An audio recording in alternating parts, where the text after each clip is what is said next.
মিসাইলের গর্জনে জেগে উঠেছে মধ্যপ্রাচ্যের রাত। ভোর হওয়ার আগেই দফায় দফায় বিস্ফোরণে কেঁপে উঠেছে কাতারের রাজধানী দোহা। ইরানের দাবি, তাদের হামলার লক্ষ্য ছিল কাতারে অবস্থিত যুক্তরাষ্ট্রের গুরুত্বপূর্ণ সামরিক স্থাপনা।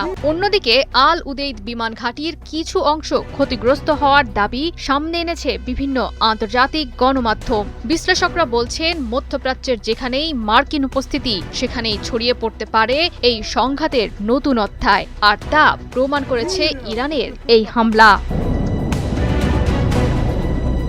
আন্তর্জাতিক গণমাধ্যমের প্রতিবেদন বলছে, স্থানীয় সময় মধ্যরাতে কাতারে বড় ধরনের হামলা চালায় খামেনির যোদ্ধারা। ইতোমধ্যেই বিভিন্ন সামাজিক মাধ্যমে ছড়িয়ে পড়েছে হামলার বিভিন্ন ফুটেজ। সেখানে দেখা যায় ব্যালিস্টিক মিসাইল ছুড়ে একের পর এক হামলা চালাচ্ছে ইরান।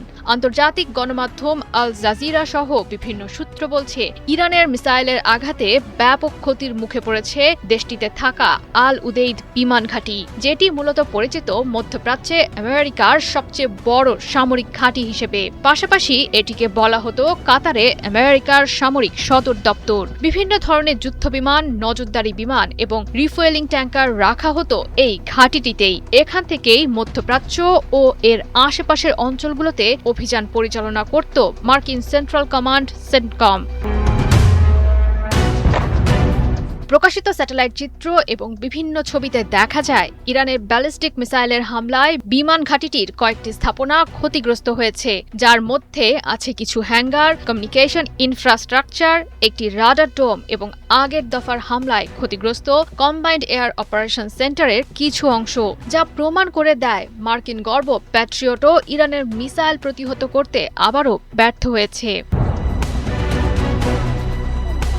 এখনো মেলেনি দোহায় পূর্ণাঙ্গ ক্ষয়ক্ষতির তথ্য, তবে পরিস্থিতি বুঝে দেশ জুড়ে জারি করা হয়েছে জরুরি সতর্কতা। নির্দেশনা দেওয়া হয় বাসিন্দাদের নিরাপদ আশ্রয়ে সরে যাওয়ার, খোলা জায়গা ও খোলা জানালা থেকে সেখানকার অধিবাসীদের দূরে থাকার আহ্বান জানানো হয়।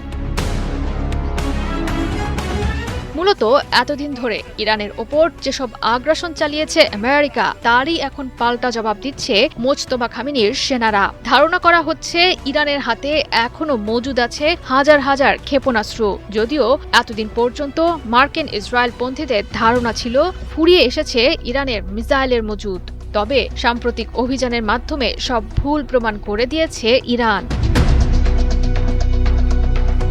এদিকে ইরানের সক্ষমতা নিয়ে স্পষ্ট বার্তা দিয়েছেন সাবেক মার্কিন গোয়েন্দা স্কট রিডার। বলেছেন, ইতোমধ্যেই চলমান সংঘাতে জয়ী হয়েছে ইরান। জানান, ইসরায়েলের আত্মসমর্পণের পাশাপাশি মধ্যপ্রাচ্য থেকে আমেরিকা পিছু হটলে তবেই থামবে ইরান।